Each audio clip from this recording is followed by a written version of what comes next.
1, 2, 3. Welcome to She Rocked It.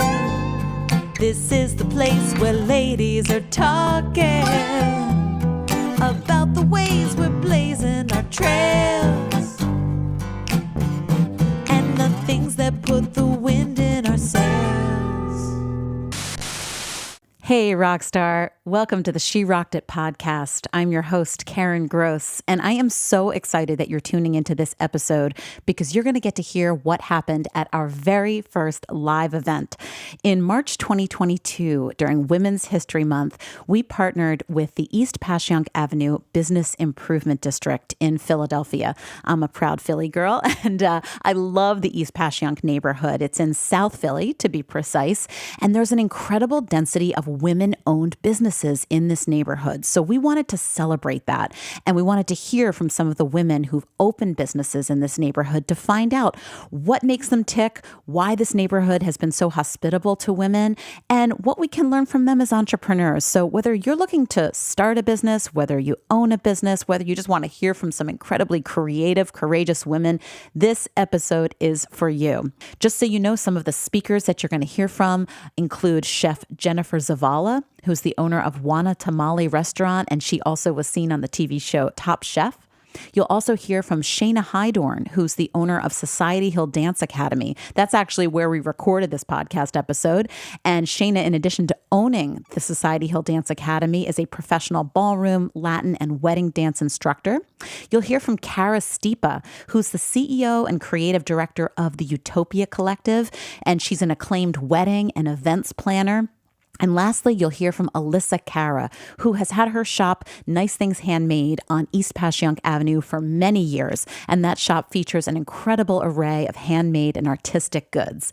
So let's dive in. And by the way, this episode may sound a little different than a regular podcast because, we recorded it live and we had an amazing audience in the house. So I hope you enjoy. Well, welcome. Thank you all for braving the random snow squall we had this afternoon to come out to Women Mean Business. I'm Karen Gross. I am the host and founder of She Rocked It, and very proud to be the host of this event tonight, along with the East Passyunk Avenue Business Improvement District. Give them a round of applause for really coming up with this amazing women-focused evening. When I used to live in this neighborhood, I'm still a big fan of it, though I don't live here. But what I'm really a fan of is that, as it turns out, there is an amazing density of women-owned businesses here on the Avenue. It's so great that we're getting to celebrate Women's History Month together here on the Avenue because this avenue exemplifies what can happen when women open businesses and really come together as a community. So without further ado, I do want to pass the mic over to Adam Leiter, who's the Executive Director of the East Passyunk Avenue Business Improvement District. Adam. Thank you, Karen. I want to just give a quick round of thanks to Karen, to our panelists, to the East Passyunk Avenue Business Improvement District Board. I'm also going to thank Society Hill Dance Academy for hosting us tonight in this amazing space. Mostly, I want to thank you all for being here. I think that having events like this, having you come out and support and seeing the support, especially over the past 2 years in particular, has been the main thing that's kept this avenue and all of these amazing businesses thriving. The support and strength that you've shown has just bolstered the business owners themselves too. We definitely see this reciprocal relationship that happens and keeps people motivated. Getting through everything for any kind of business has been something that has really been a big challenge. So some of the stats that I like to go through, we have about 200 businesses overall on our mile-long business corridor. 160 of those are independently owned. Of those 160, about 80 are owned or co-owned by women. So we're at like a 45%. So we're hitting that true equality mark, which is absolutely incredible. I don't think that you can really get into, exact specific reasons of why we've, hit these kinds of numbers and why it perpetuates. But I'm hoping that, by hearing some of the stories that are shared tonight, we'll get some insights into that. So with that, I'm going to give it back to Karen. Yes, we are definitely going to talk about that, Adam, and see if we can dig up some answers as to what makes this such an attractive place for women to open businesses. So stay tuned. But before we really dig into the program, there's a very special guest we have with us tonight. Some of you may remember her for her many years on the Oprah Winfrey Show. She was the therapist in residence on Oprah for many years. And she currently is speaking to Fortune 500 companies around the country, and also has her own show on SiriusXM, The Dr. Robin Show. And she's a proud Philadelphian. We have Dr. Robin Smith in the house. Yes! Who is going to kick us off and get us into the space together with some Women's History Month vibes and beautiful words. Thank you, Dr. Robin, for being with us tonight. Thank you, Karen, from She Rocked It. Karen does rock it. Anyone who knows her, and I have the privilege of knowing her well, she's a sister and a friend and a comrade. She's helped my own business and brand in such amazing ways, and I'm honored to be here. And thank you, Adam, as well. Tonight's theme about women, it's so important about what it means to mean business. What's that mean to you? You know, so often there is a fantasy, and I've had this same fantasy, that someone else was going to take me more seriously, my dreams more seriously, my pain or passion more seriously than I took myself. And so tonight for me is not only about hearing the genius of all of these women here, but making sure that you find the genius of your own. I mean, it's really important. We can meet people like me, and what you don't know, because this isn't in my bio, but I always want people to know this, that much of what I know is not only because of my work and studying and all of that, which is great, but it's also because I've suffered. And part of the opportunity for women in particular, I believe, is to take our suffering and convert it into usable currency. So the things that you thought were trashable, the things that you wanted to hide about who you are or who you're not, the ways in which possibly, you know, your business survived, or maybe you're one of the people who lost a business. And so there's so much shame, unfortunately, in being human and in being women. Women who are robust and resourceful and who figure out how to put the stuff that didn't work out for us and put it into the meat grinder, if you will. I know we've got an incredible restaurateur here who I want to come and eat at your place, but that there's a quote from Alice Walker, the great writer and poet. She is famous to some people because of the color purple. And she has a quote that says, "In search of my mother's garden, I found my own." And so I hope tonight, there's nothing wrong with our mother's gardens or our grandmother's gardens or our father's gardens, but tonight is really about asking yourself, what's in your own garden? And what's in your own heart? And what is it that you want to grow and you want to cultivate and you want to nourish so that you can really live into the life that you are worthy of and that you deserve? So I am really expectant tonight, Karen, that we will co-create. You know, this is about co-creation. Sometimes we come to events and we sit and we wait for them to make the moment happen. That's not going to happen tonight. Tonight is really about you and all of us co-creating a moment of power and passion and purpose. So let's enjoy and let's be part of taking ourselves seriously and women who mean business. Thank you.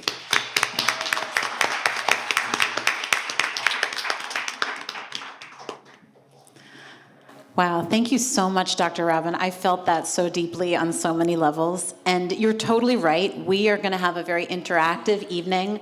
We're going to start with a conversation with these four incredible entrepreneurs, and then we're going to open it up to all of you. So as we're talking, feel free to generate in your mind some questions, some things that you might want to share. We're here to co-create together, as you said so eloquently. We're going to have the mic back here at that time, so you can jump up and share. I hope it's okay if I just take a few minutes. I'm going to kind of introduce myself a little more, and then I'm going to invite all these amazing women on stage to kind of go one by one and introduce themselves. I had said originally that I'm the host and founder of She Rocked It, which actually launched about a year ago. And to see all of this come together is something I never thought would really happen. I mean, launching any new dream, any new vision, I'm sure you all can relate. You kind of pinch yourself and say, wow, I actually got to where I was hoping to get to, and you keep pushing yourself further and further. But prior to launching She Rocked It, and some of you may know me from my days in Philadelphia as a magazine editor. I wrote for Philadelphia Magazine as a contributing writer, and also was the editor-in-chief of Wear Magazine. And James Zeliniak, who's running around, knows me from that. I was the editor of Wear for 3.5 years and really championed Philly, lived in this neighborhood for a number of years, and also have always performed as a cabaret singer as well. So I've had this kind of dual trajectory as a writer and a singer, and 8 years ago, left my full-time communications job to start my own communications business where I communicate through both words and music under the tagline, Communication That Sings. And I work with amazing people, including Dr. Robin, on messaging, on copywriting, on speech writing. And through my business, through my communications business, I've had the opportunity to work with incredibly distinguished and accomplished women. And I've sort of gotten to hear their stories by helping them to craft messages and speeches and so forth. And I thought, wow, it's a shame that only I get to hear their stories and their sort of secrets and their history. It would be so great for other women to hear what makes these women tick. So I thought with She Rocked It, it would be an opportunity to broaden that conversation, to get to interview outstanding women. And we're all rock stars, by the way, but some women have reached milestones in their career that we don't know the real talk, the real stories behind the glory that all of us can benefit from. And we learn from, we listen to each other, we lift each other up through hearing from one another. And that's exactly what we're going to do tonight. So the goal of She Rocked It is to get to hear the real stories. That's my story. I'm so honored to be here, and I'm going to pass the mic over to Shaina, who is the proprietor, the owner of this amazing space, and of course our event host tonight. So thank you, Shaina. Hi, everybody. Yeah. My name is Shaina Heidorn. I am the owner of Society Heel Dance Academy. I've been in business since 2002, so we're about to celebrate our 20-year anniversary on June 8th. I'm very excited about that. Thank you. We recently moved to East Passyunk Avenue. We bought the building in June of 2019, and we moved in at the end of November. We teach people how to dance together. Any dance you do with a partner, waltz, tango, foxtrot, ballroom, and Latin, that's what we specialize in here. So we're going to pass it down to Elissa. My name's Elissa Kara. I own Nice Things Handmade at 1731 East Passyunk Avenue. I opened in February of 2010. I support local artists. My store is full of handmade wares from local artists near and far. 75% of the artists are local, 25% are from across the country, and we have a small margin of fair trade. I love supporting local artists that make well-made, affordable, wonderful, beautiful things. I love shopping myself. I want people to come into my store and feel comfortable to shop. So I try to provide handmade items for people like that. Cara Stipa, who is like a stone's throw, literally. You can see her storefront right there, the Utopia Collective. Cara, tell us about you and your business. Hi, I'm Cara Stipa. I own the Utopia Collective, which is right across the street. I do wedding and event design and planning, and I also have a retail storefront that sells wedding gifts and home decor. I'm originally from Rochester, New York. But I moved here about 20 years ago now. And after I graduated with my degree in advertising, naturally I started working in nightclubs. And somehow kind of ended up doing a lot of hospitality, and then very quickly realized that I really wanted to move towards events.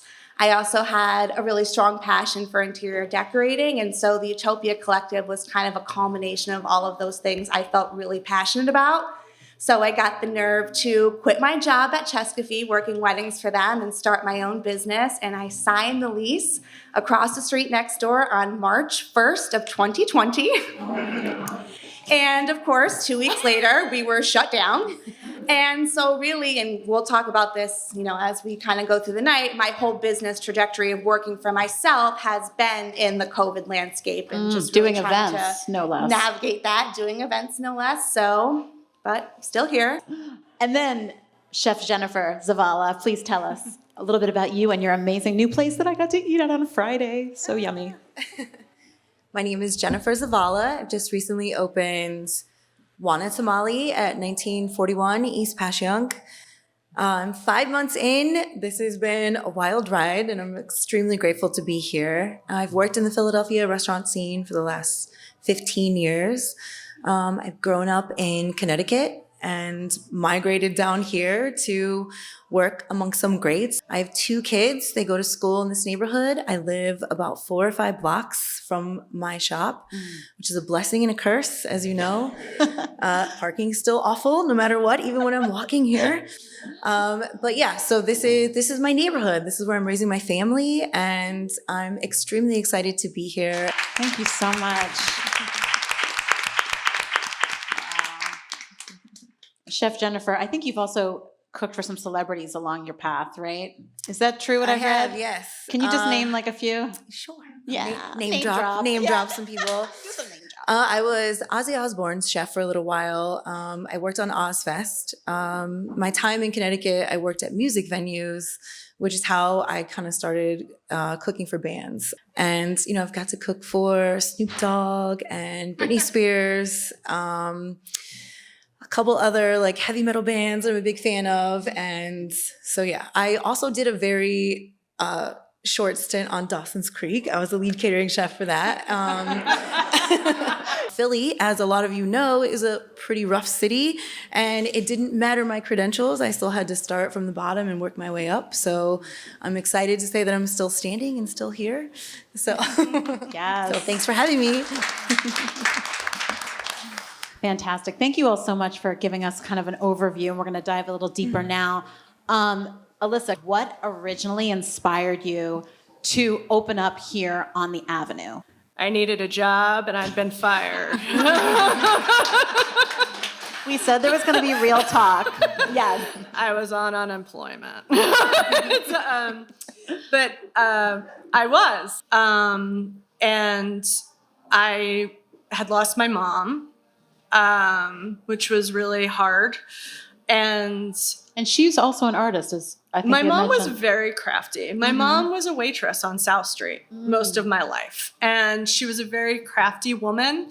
And she always made things incredibly special. She paid amazing details to gift wrapping. And living in the city and growing up in the city, we used to go to all these little shops that used to be on South Street or in other parts of the city. And she always noticed the tiniest details.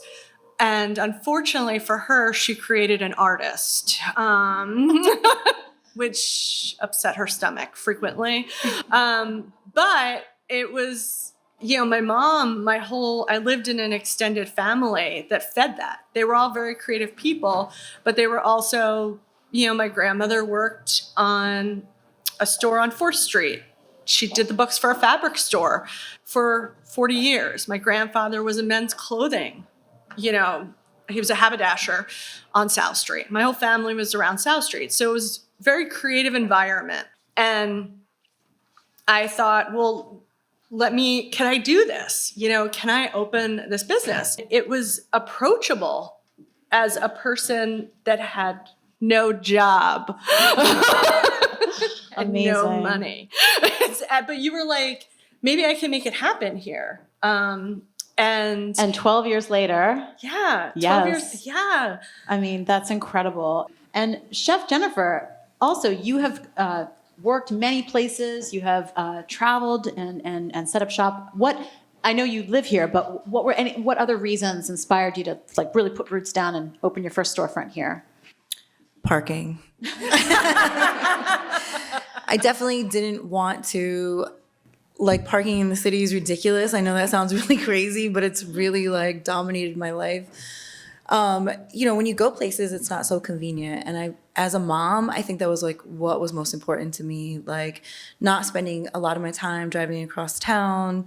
And you have to really consider parking in your budget. Like, I'm being very serious about the parking thing. And like I said, I have a son that goes to high school here, and I have a younger son that goes to elementary school here. And I felt like this would be a good fit for me, really as just being close to my family. Because, years and years and years, which, a lot of women, when you're working, you miss so much. So I felt like I would be close enough to be able to run if there was an emergency, run if there was, a sick day, which seems, was dominated our lives the last like 2 years.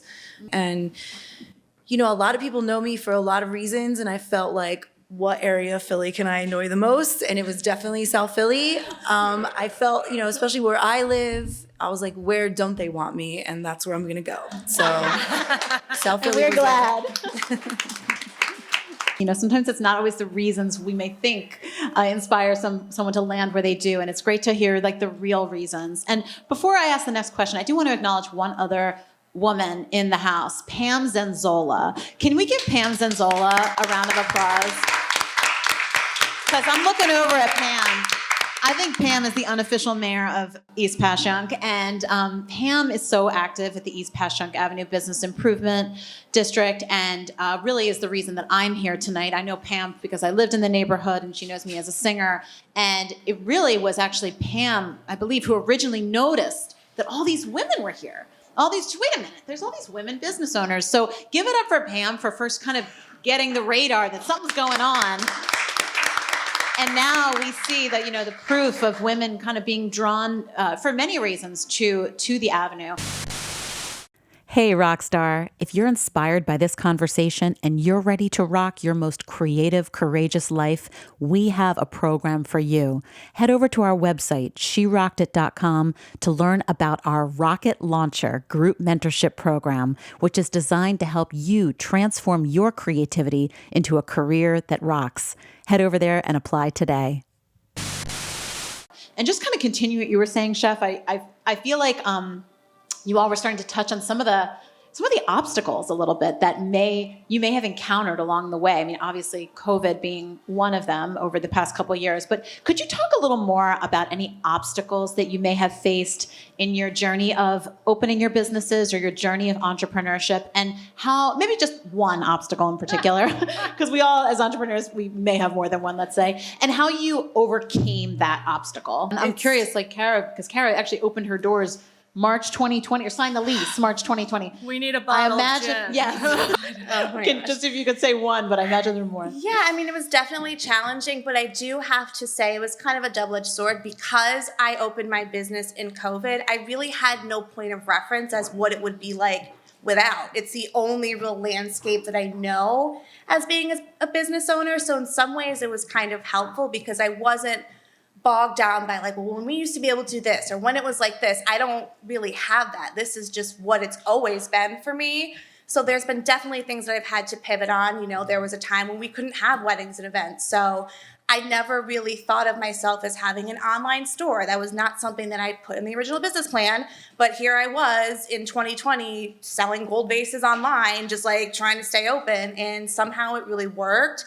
But I've been able to incorporate some of the things I had to do to pivot into the business that I have now. So having a place where people can buy wedding gifts has been really helpful because I do have a built-in clientele with my bride. So it's been interesting in how things that I had to pivot to do just to stay open are now things that are actually helping my business along the way, I guess. I don't think people sometimes realize the fear that can be involved in entrepreneurship on so many levels. And So I'm curious because we know entrepreneurship is so rewarding and look at the space you've created, it's amazing, but it's also hard. It can be really hard. I know we have so many entrepreneurs in the house. So I'm curious if each of you could maybe just in a sentence or two say, why is it worth it? Chef, why don't you start? So it's worth it because I never have to listen to another man tell me what to do again.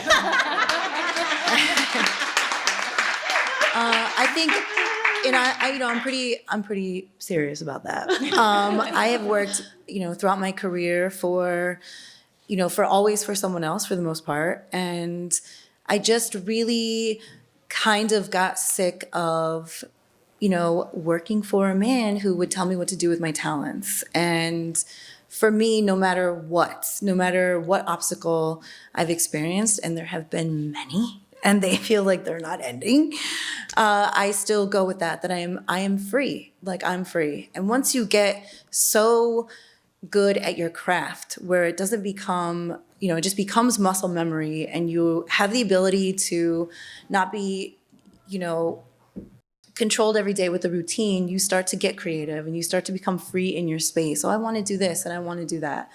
And at the end of the day, if I worked for someone else, I would never get to that level of freedom just mentally. So anything that I've ever gone through or experienced in the difficulty of being an entrepreneur the driving force for me has always been freedom of not having to ask permission or to live with someone else telling me what to do or how to use my talents. So I will go through, hellfire if I have to, but I'm gonna cross the other side, and at the end of the day, I'm gonna be the one standing there controlling my destiny.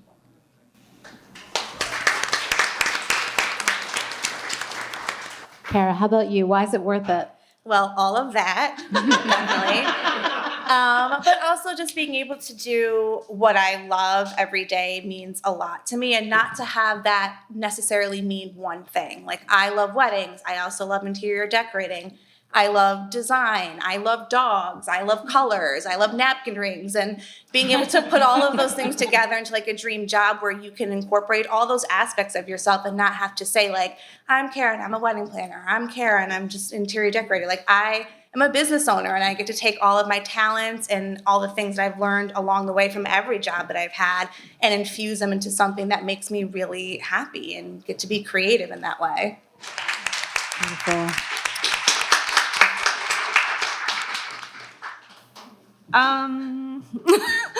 I would say that one of the things that I love is that I get to help artists, and I get to help people like myself get their work out in front of other people, which is so important because just like so many crafts, all different things that people do, I love being able to tell people where they can find important information or helping them navigate getting their stuff prepared for another business, helping artists know all those tiny details that aren't just one page on the internet.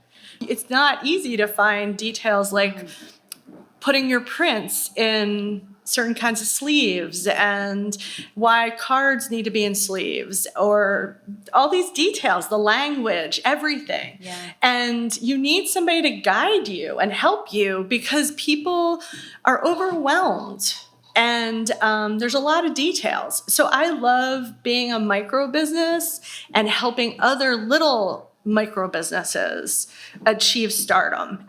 And Shaina, tell us, why is it worth it for you to go into that entrepreneurial journey with both of you? Sometimes I wonder, is it worth it? There are many days, and there will be many more. I have 4 children, and some days, some weeks, I don't get to see them. I see them off in the morning, and by the time I get home, they are asleep. It's rough. It can be rough. I came to Philadelphia when I was 24 from Minnesota. I grew up in Minnesota. I really loved Philly. I'd landed in a cool city, and I loved it, and I wanted to stay, but there was nowhere I wanted to work. I didn't want to work for anybody else because they were all skeezy, greasy dance studios. I'm like, this is not what it should be about. It should be fun. It should be a happy place for people to come and dance. And, it's their bubble bath. So, I love that. Yeah. You created your own vision, and look what you did here. So I opened my own. And I think a lot of people who do not own their own business think, oh, you own your own business. You can do whatever you want. Yeah, no, you can't. No, you can't. You actually can't. It's worse because even when you work for somebody else, you go home at 5 o'clock, you're done. You're never done. You are never done when you own your own business. Is it worth it? Yes. Is it work? Yes.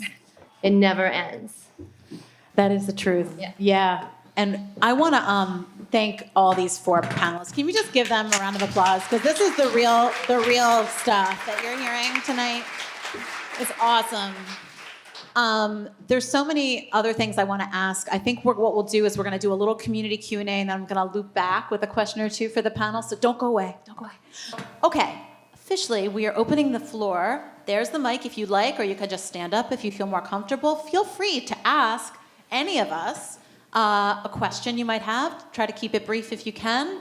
Or if you have a quick share about your own experience and you were inspired to share, you all have the floor. Is there anything, like looking back on when you very first opened, if there was like a little voice that was like, don't forget to do this one thing and it'll make Don't forget to do the one thing? Yes. What is the one thing that you wish you did? That's Get great. an accountant now. Just to repeat your question, make sure everyone heard it. So if you could go, if any of these women could go back to those early days, if you could like say something back to yourself to do this thing, tell yourself that little voice, what would it be? Maybe we can each go down the line and say, what's that one thing? So Elissa said, get the accountant going. What about Shaina? If there's one thing you could like tell yourself at that moment to do, right? I don't know. That's a really good question. It's a great question.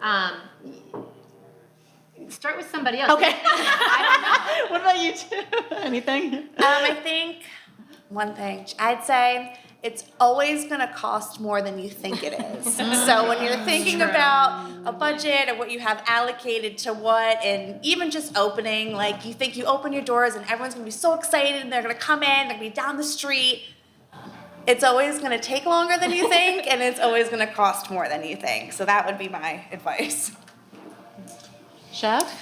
So I think my little voice was, prioritize your mental health. And that doesn't necessarily mean, you're down to have a nervous breakdown. It just means that you cannot make the right decisions for your business or for yourself if you're mentally not in a good place.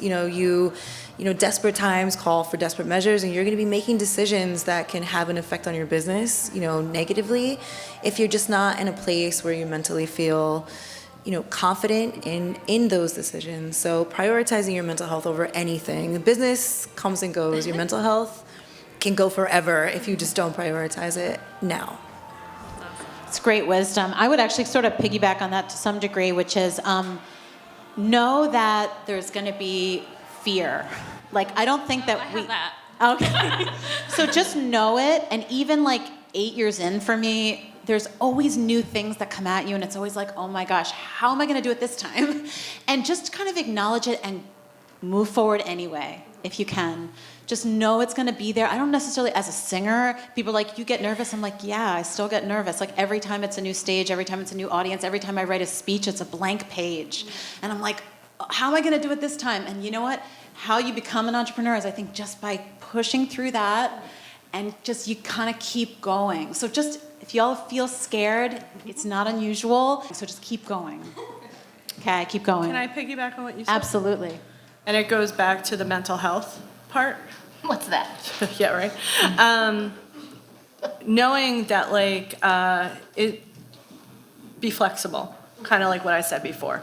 Because the ideas that you have, everything costs money, everything takes twice as long, and just know, I waited 9 years to get the sign that I wanted. And I imagined the gooseneck lights and, wind in my hair. And I was like, it's okay. I'll just use some milk crates and some 2x4s as a desk, and then you're like, oh, it cost $5,000 and I have 5. So it really is like, give yourself space and put down boundaries. Give yourself days off because similar to what Shaina said before, it's a 24-hour job. It doesn't stop. Like once you start, I feel like I say goodbye to people as if they're having children. I'm like, it was so nice. Enjoy your business. I'll see you on the other side. And it texts me at 3 a.m. But Well sorry. said. That's the truth. Shaina, what do you think? All right, I sat here and thought about it for a second. I did. There's 2 things. One is just like a sentimental thing, right? I really do wish quite often that I had documented more. Saved pictures, saved things. And, because sometimes I go back and I don't have anything. I do have some, but not enough. And that's just a fun little, memories kind of thing. I wish, and it's different now because I've been in business for almost 20 years, very soon to be 20 years. But when I did need to buy this building, there was all kinds of things that I had done 20 years ago. I didn't know where it was. My article of incorporation, what is that? I don't know where it is. It was some black folder somewhere, Be more organized. Yeah. I didn't understand what that stuff was. Be more organized. If you are, one hand was raised, put this stuff away, file it, label it, even if you don't know what it is, because as you grow, you're gonna need it. And thank God for other people. A piece of advice is if you don't know how to do something, get someone who does. Don't be afraid to ask for help. You are one person. You cannot do it all. I would not be here today sitting in this building, running this business if I was afraid to ask for help, right? Don't be afraid to ask for help. That's the number one. That's a great point. And I think, Elissa, you said about getting an accountant. Surround Yeah, yourself get with an accountant. knowledgeable Just people because as you can. Yeah. People they think I'll do these things and life moves fast, and you get caught up in the things you do know how to do. And then before you know it, you need it, an accountant should be on your list. Was that helpful? I know. Oh my God. Yay! Great question. Amazing. Do we have any other questions? Yes, come on up. Wait, is that a man? Okay. I'm kidding. Come on up. We love you. Give this man a round of applause for coming. I'm joking. We love you. Come on up. Yes, thank you for being here. P.S. Someone asked me, they're like, are men allowed at this event? They asked me. I'm like, first of all, we need men to support everything that women are doing. They're allies. So yes, I'm so happy that you're here. Please. This is my second women's event of the day. Very cool. Good for you. Yes. I'd first like to say, love hearing your stories. And not to show a false sense of assimilation, but it truly resonates. Even though being a male, it resonates even with me, and I'm sure with everybody here. All of your stories, and they really sound like they're from the heart. My question is for one or all of you. We love you. Are you single? No, I'm kidding.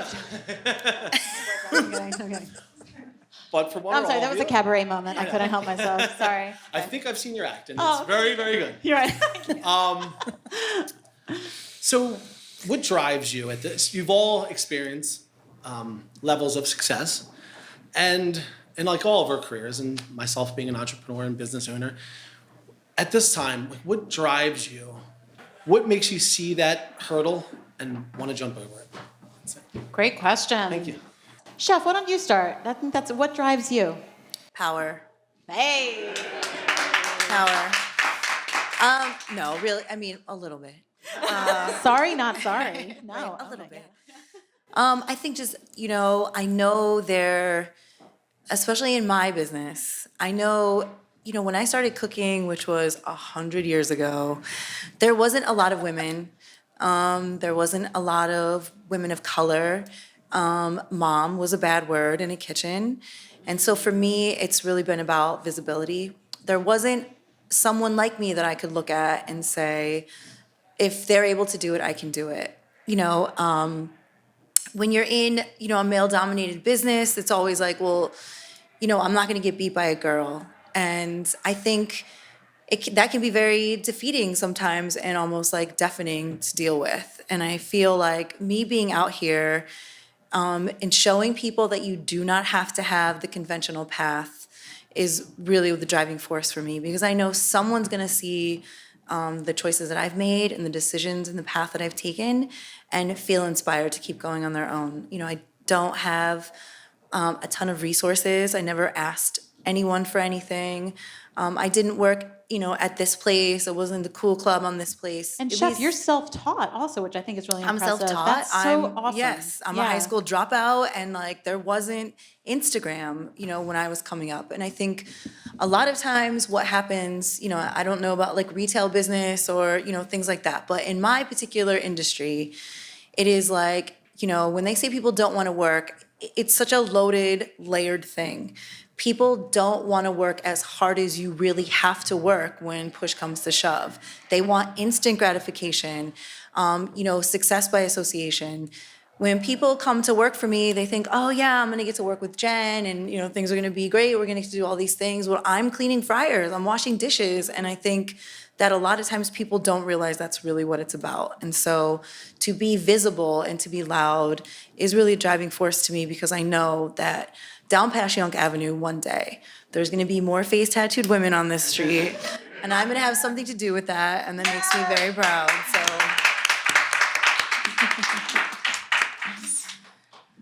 Yeah, okay, so I think for me, two main things, I guess on a bigger scale, just kind of like how Jen talked about, just representation matters. And even though the wedding industry, there's a lot of women, there's not a lot of women of color. And being able to see that and to see someone who looks like me and say, like, I can be in the luxury business and that's something that can happen for me is really important, and showing other women that there's a space for us. Has always been a driving factor in starting my business. And I guess on a smaller scale, just having something, I got married at 36. A lot of my friends are getting married in their 30s, 40s, even 50s. And there wasn't really a space for us, that felt like weddings were geared towards our age group, I guess. It felt really young, and there's nothing wrong with that, but it's an exciting time no matter what age you are getting married. And it just felt like to be able to take that and maybe elevate it and make it a little bit older or more grown was really important behind my brand, So Utopia Collective. It's not like the typical things that you see as far as wedding stuff goes. Like I said, I was married at 36, and when I registered for my wedding, like, we don't need fucking towels. Like, we've lived together for 5 years, the jig is up. Like, we want cool home decor and things that actually mean something to us. So that's been a factor in just building my business and my brand as well. Love that. Yeah. Thank you. I would say I love making people happy. Like, I do. I love helping people find that special gift that's gonna make their mom or their brother or their sister or whoever, or that person that's sick, laugh or smile or just make them happy. Like, I love being Santa Claus. I'm a happy Jewish girl who loves being Santa Claus. Make someone happy. Papa, can you hear me? It's Told you. But I really do. I'm a people pleaser. I really do love reaching people that way and making them happy.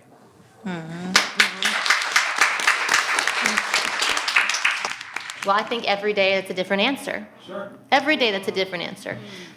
I'm in business, we're all in business to make money. That's why we're here, right?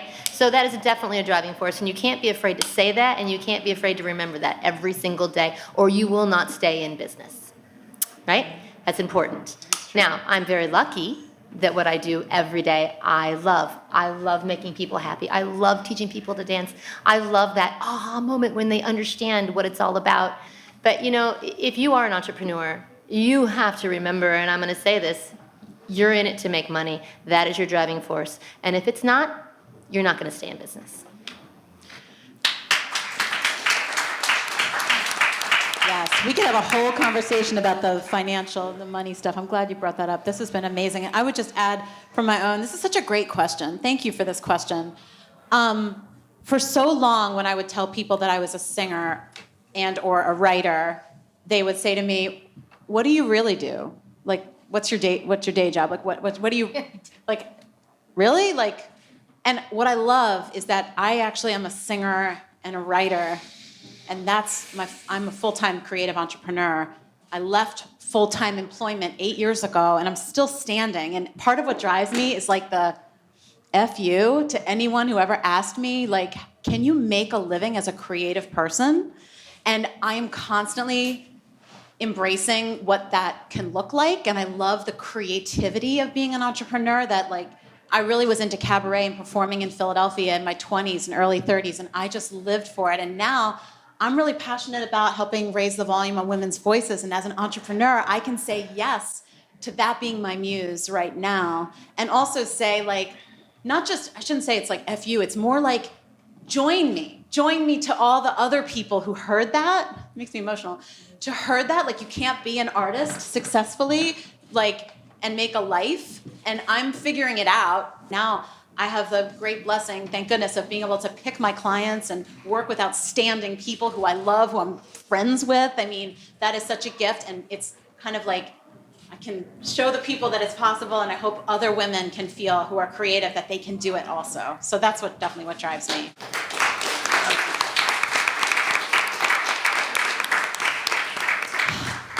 I knew I was going to get emotional tonight. Thank you for this. It's been such an honor for me and for She Rocked It to be part of this tonight. And I think the amazing turnout that we've had tonight indicates that we need more of these kinds of spaces where women can really talk amongst one another, let their hair down, really share some real talk, listen to one another, lift one another up. So I just want to say thank you to East Passyunk Avenue for creating this very welcoming, safe space for all of us to get to be among each other. So thank you so much again.